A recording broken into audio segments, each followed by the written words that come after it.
Ngayong araw mga mare, ibibigay na namin yung sorpresa namin na 100,000 pesos at mga kaganapan sa kasal ng aking kapatid. Tara mga mare, samahan nyo kami. Sa mga oras na to mga mare, nagpipin na sila ng cash gift para sa kapatid ko. Nasa kalagitnaan na pala to ng kasal nila mga mare, kaya pasensya na mga mare at hindi ko na maipakita sa inyo yung kabuuan ng kaganapan ng kasal nila kasi accidentally kong na-delete yung video. So dito pala mga mare, hindi na ako nagpin ng cash gift kasi meron kaming pasorpresa sa kanila na hindi nila alam. At tingnan nyo naman tong mukha ng kapatid ko mga mare, siguro iniisip niya dito, bakit kaya hindi nagpin ng cash si ate? At dito nga mga mare ay in-announce na ng host yung pasorpresa namin.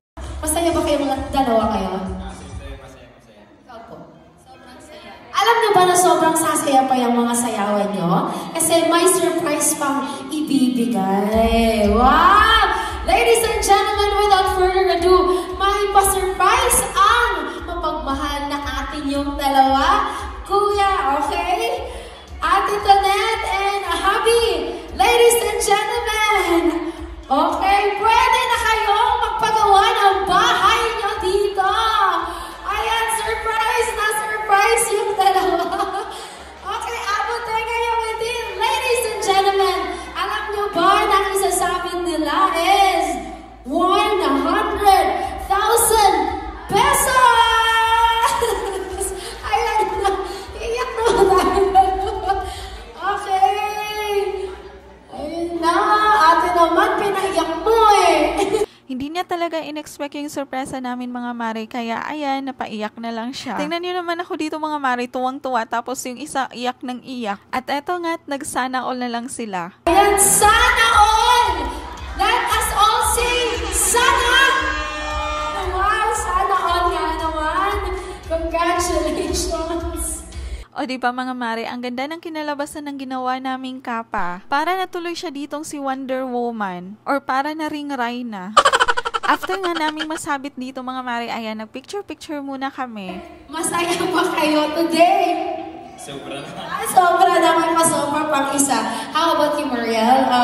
I can see your tears na flowing. Why is that so? Tears of joy. Thank you, Dad. Thank you, Kuya. Palakpakan naman natin. Dito mga mare, nakita namin kung gaano nila na-appreciate yung regalo namin para sa kanila. At sobrang tuwa din naming mag-asawa na nakapagbigay kami ng saya sa araw ng kanilang kasal. Tulong na rin namin sa kanila to mga mare para makapagbukod na sila ng kanilang tahanan at sariling pamilya. Ganyan talaga siguro mga mare kapag breadwinner ka. Yung nakasanayan mo ng tumulong, yung kahit bubuo na sila ng pamilya nila, hindi mo rin talaga matiis na tumulong pa din sa kanila. Sa mga oras na to mga mare ay nagbigay ng message yung kapatid ng asawa ng kapatid ko. Ano daw? Anong tawag dun mga mare? At dito nga mga mare ay napaiyak yung asawa ng kapatid ko sa message ng kapatid niya. Paano ba naman kasi mga mare, breadwinner din pala siya. Siya pala yung nagpapaaral sa bunso nilang kapatid at siya yung nagpo-provide para sa pamilya niya. At sobrang relate na relate din talaga ako sa sitwasyong ganito mga mare. Yung breadwinner ka ng pamilya mo. Tapos yung pagpapakasal is isa yan sa mga pinakamahirap na desisyon na ginawa ko. Yun bang gusto mo na rin sanang bumuo ng sarili mong pamilya? Yung gusto mo naman na sarili mo naman yung iisipin mo, pero ikaw lang yung inaasahan ng pamilya mo. Yung iba, sinuportahan yung desisyon mo, pero yung iba, hindi man lang naging masaya sa desisyon mo na magpakasal. At yun yung pinakamasakit doon mga mare, kapag ikaw yung breadwinner. Pero kung sa kasiyahan mo ay hindi kanila susuportahan. Pero sobrang nagpapasalamat ako sa Diyos mga mare dahil kalaunan natanggap na rin nila yung desisyon ko na magpakasal noon. At dito mga mare ay nagbigay na rin ako ng maikling mensahe para sa kanilang dalawa. Ang naging mensahe ko lang naman sa kanila dito mga mare ay gawin nilang sentro sa buhay nila yung Panginoon. Kasi kung gagawin nilang sentro sa buhay nila yung Panginoon, lahat ng mga pagsubok sa buhay nilang mag-asawa ay malalagpasan nila yon. Sa mga oras na to mga mare, ayan, pinatayo na sila para mag-slice ng cake. At tingnan nyo naman tong kapatid ko, parang Rhina. Tingnan nyo na lang yung kapa mga mare, tumabingi. At napansin ng kanyang asawa na tumabingi yung kapa kaya inayos na lang niya. Natatawa na lang talaga ako sa kapa na binigay namin mga mare. Paano ba naman kasi DIY lang talaga to? So, eto nga't nag-slice na sila ng cake at ayan, nagsubuan na rin sila. At dito nga mga mare ay nautusan yung bunso naming kapatid na lalaki na siya yung magto-toast ng wine sa kanilang dalawa. At dito nga mga mare, hindi in-expect ng kapatid kong lalaki na magbibigay pala siya ng speech dito. At tingnan nyo nga dito, hiyang-hiya talaga siyang mag-speech. Napilitan tuloy siyang magsalita sa harap ng maraming tao. So ayan, dinaan na lang niya sa tawa.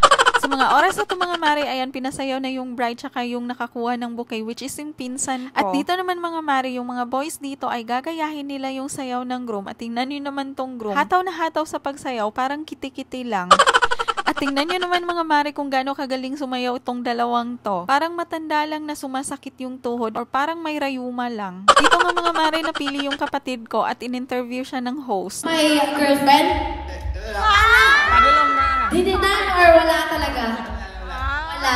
So anong yung hinahanap na katangian yung qualities mo sa isang babae na pwede mo ring pakasalan in the future? Bukas na, sir. Beautiful inside and out. O ayan mga mare ha, narinig nyo. Baka may ma-recommend kayo dyang beautiful inside and out. At ipapakasal ko agad dito sa kapatid ko. At dito mga mare ay nagpalaro sila at dito napilitang sumali yung asawa ko. Magbibigay ako, okay, magbibigay ako ng letra at ibibigay niyo ang salita that starts with the letter that I gave you. Like for example, pangalan ng isda na nagsisimula sa letter F.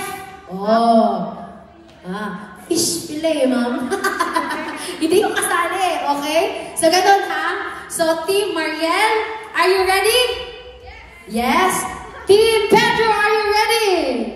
Yes, okay. Sige, paano ba to? So, sila muna ang contest ito. Pagtapos na kayo, punta kayo sa likod. So, meron tayong 5 points, no? So, kung sino makakakuha ng first 3 points, ay siyang mananalo ng kupunan. Ang mananalo ay pwedeng umupo, at ang mananalo ay sasayaw, okay? Ng Budots Dance Challenge. Okay? So, sasayaw or yes? Okay, ready na ba? Okay. Eto category natin.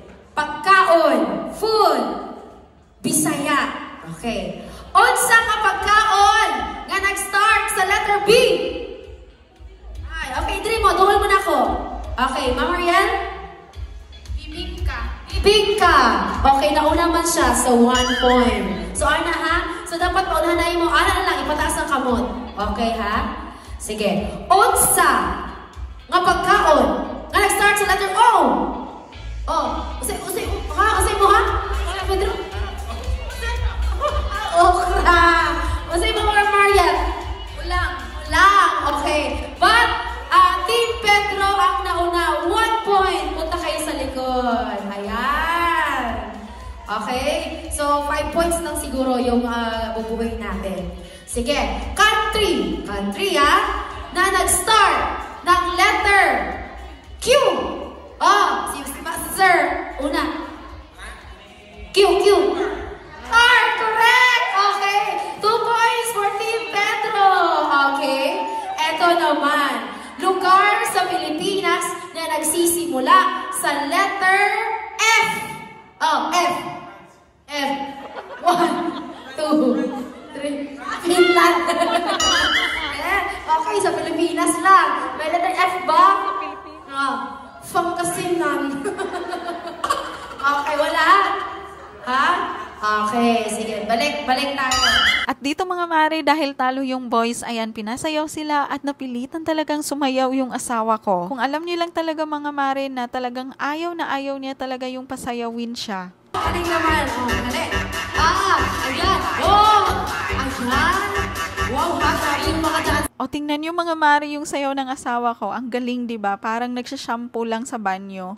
So dito nga mga mare, napilitan na lang talaga siyang sumayaw kasi hindi sila pauupuin kung hindi sila sumayaw lahat. Pero alam niyo mga mare, hiyang-hiya na talaga siya sa mga oras na to. Yung bang parang gusto na lang niyang maging invisible. So ayun na nga mga mare, natapos yung araw na to na sobrang saya namin. Kaya sobrang salamat Panginoon sa mga blessings na binibigay mo sa aming mag-asawa. At nakakapag-share na din kami ng mga blessings na ito sa mga mahal namin sa buhay. Salamat Lord sa mga bagay na meron ako na hiningi ko at binigay mo. Salamat Lord sa mga bagay na meron ako na hindi ko hiningi pero binigay mo pa din. At salamat Lord sa mga bagay na hiningi ko pero hindi mo binigay kasi hindi makakabuti para sa akin and you know what's best for me. Tunay nga na sa buhay kong ito, wala akong pwedeng ipagyabang kundi grasya mo lang.